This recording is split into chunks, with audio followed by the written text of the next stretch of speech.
it's like, it's sectioned into three different parts, actually more than that, but specific parts. We had the weaning of Isaac. We had the departure of Ishmael. And now we're going to have a visit to Abraham by a couple of gentlemen, Abimelech or Abimelech, whichever way you want to call it. But anyways, he is coming, and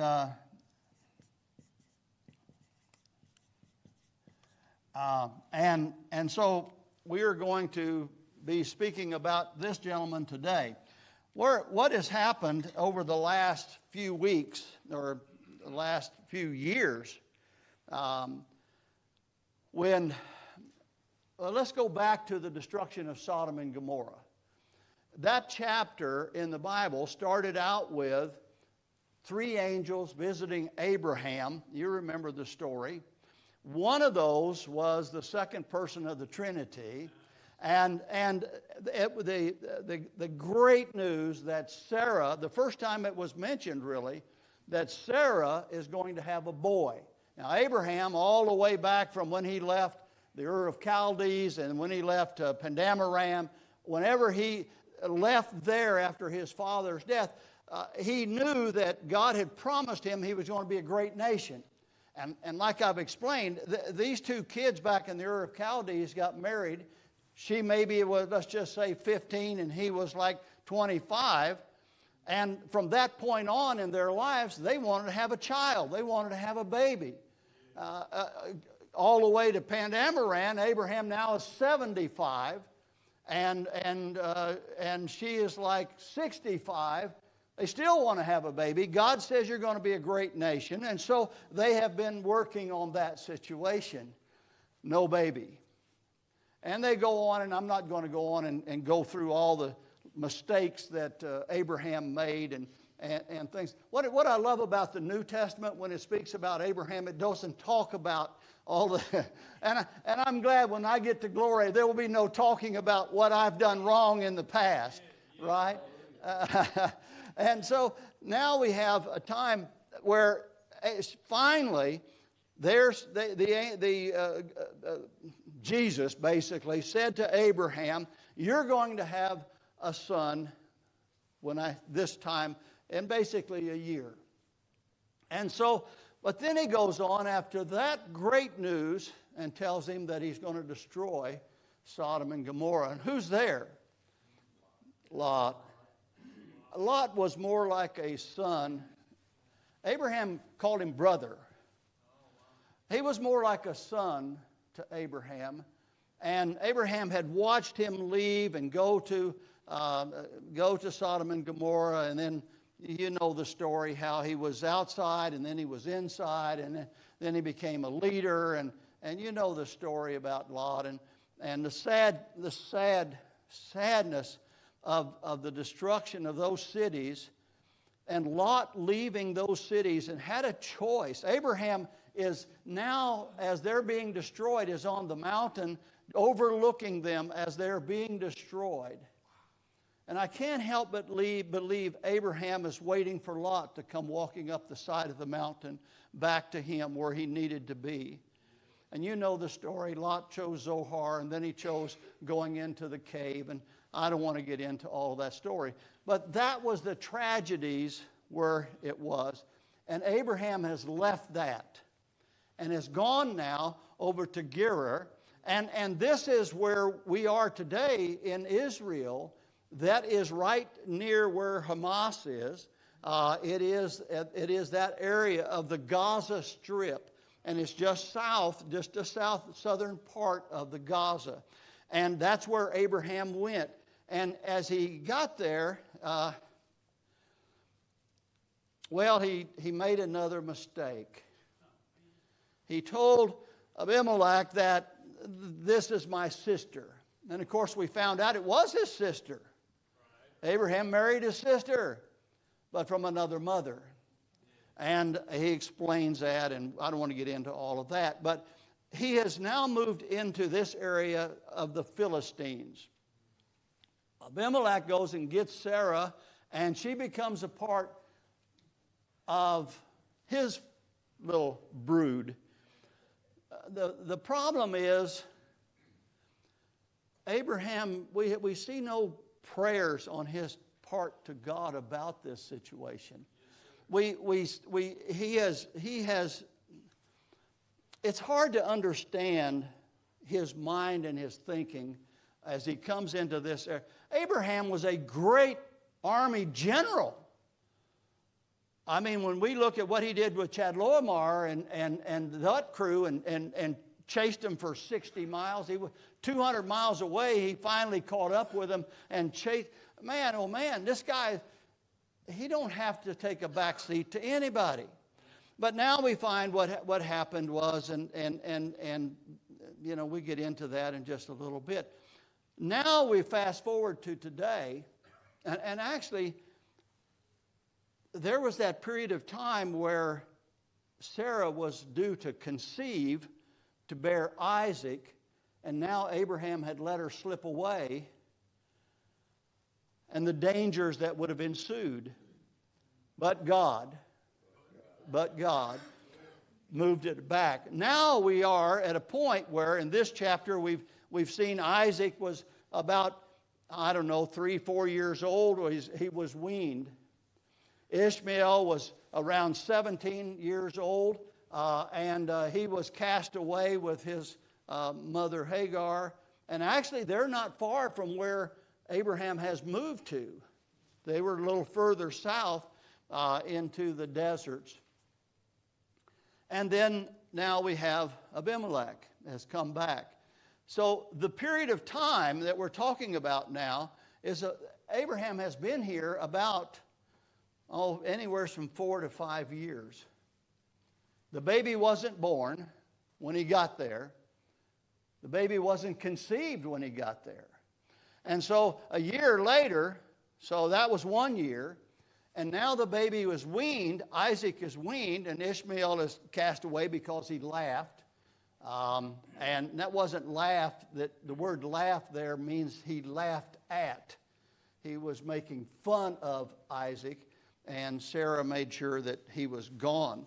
And so now what we have today, 5 years that Abimelech has watched Abraham, and now he's coming and paying him a visit. And this is desert land where Abraham has put up and stayed, and he's been given permission to do that. Now I wrote on here, and I don't know why I wrote this, because this is not, I don't know, Abraham overstays his welcome. Abraham never overstood his welcome. So somehow I put that in an outline and pulled it back up as I was going through and as I study. So you can change that.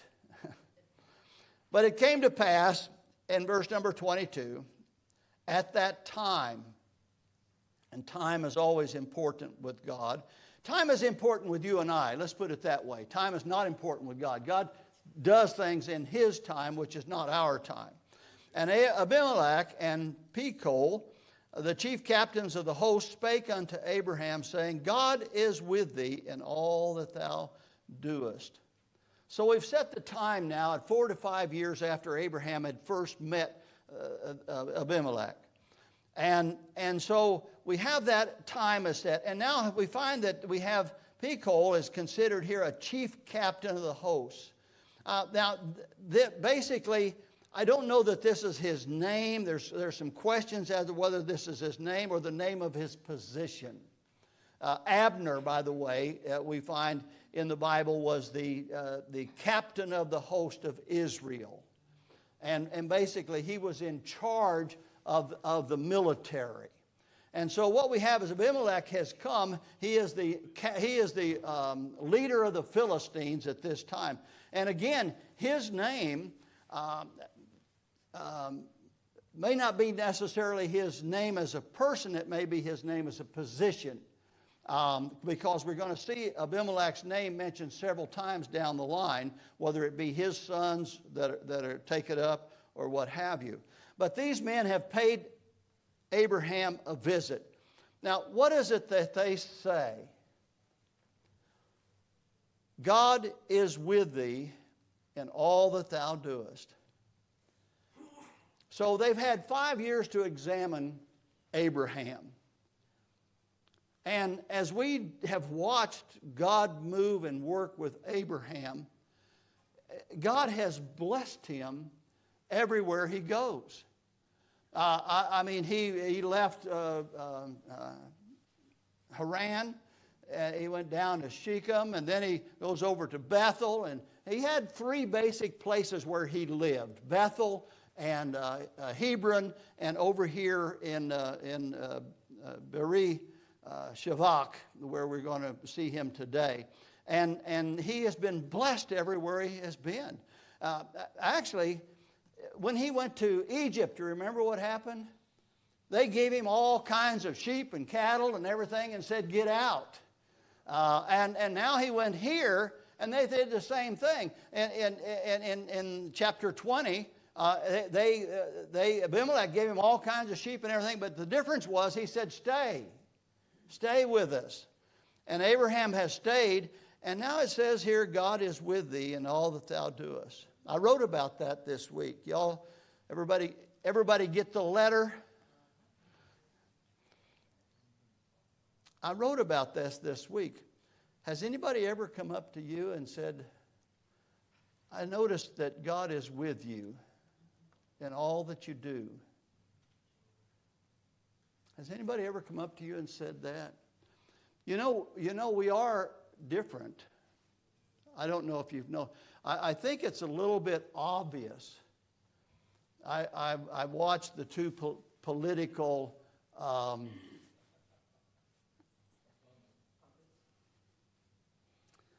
let me try to say this, figure out a way to say this.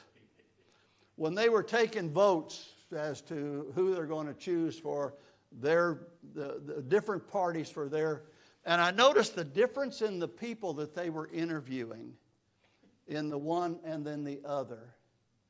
And I noticed the amount of godly people who were not ashamed of the gospel of Christ in one group. I never really heard any in the other group, other than one person said, my name is Barbarita or something, but I go by she or her as my pronouns.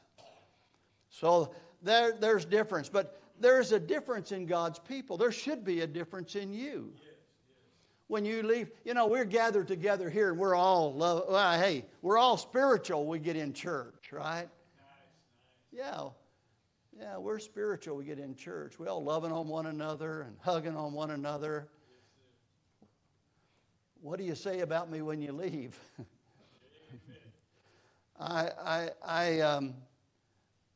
God's people ought to be different. The Bible says we're a peculiar people, and that's understandable. We are. Not everybody's going to like us.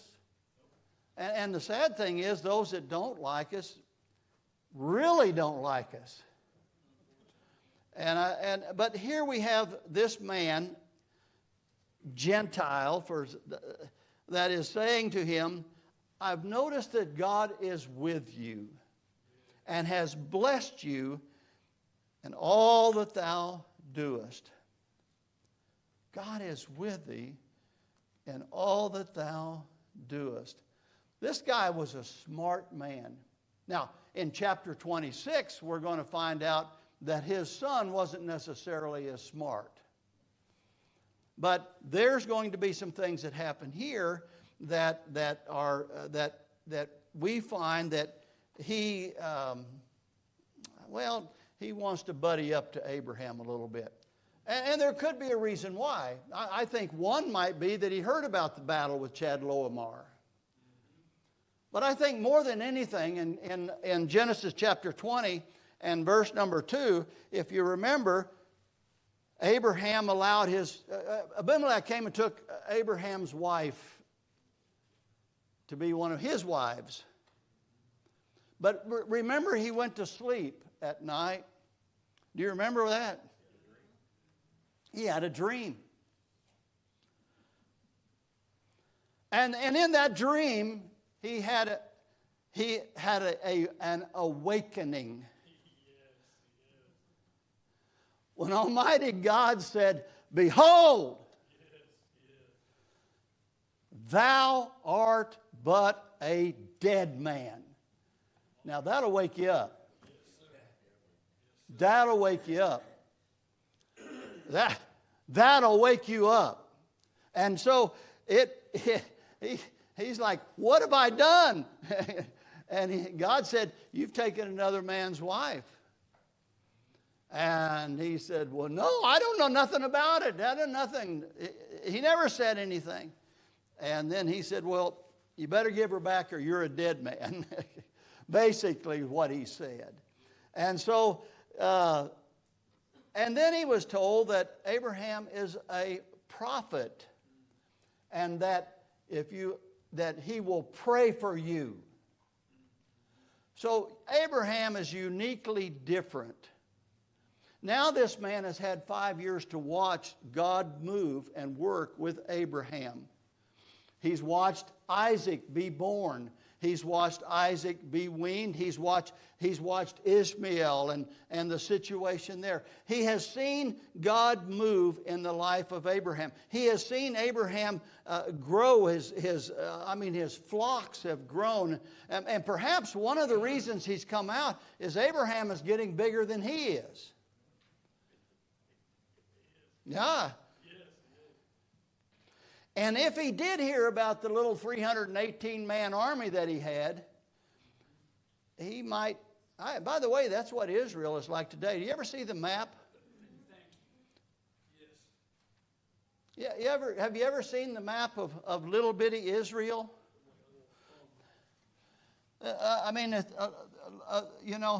You have this one little section here of Israel. Over here, you have Iran. And it's this little bitty country right here is taking care of itself, and God is blessing them.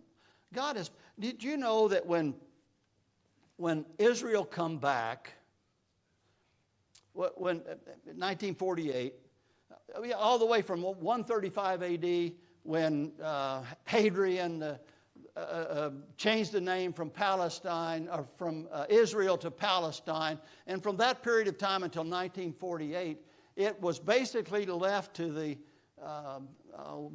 Arab, just kind of people that they didn't do anything with the land. It just became a desert. They settled it, but they didn't do much with it. Some Israelites had come and were living there. But in 1948, when Israel came in and won the victory, you want to read about a battle. They didn't have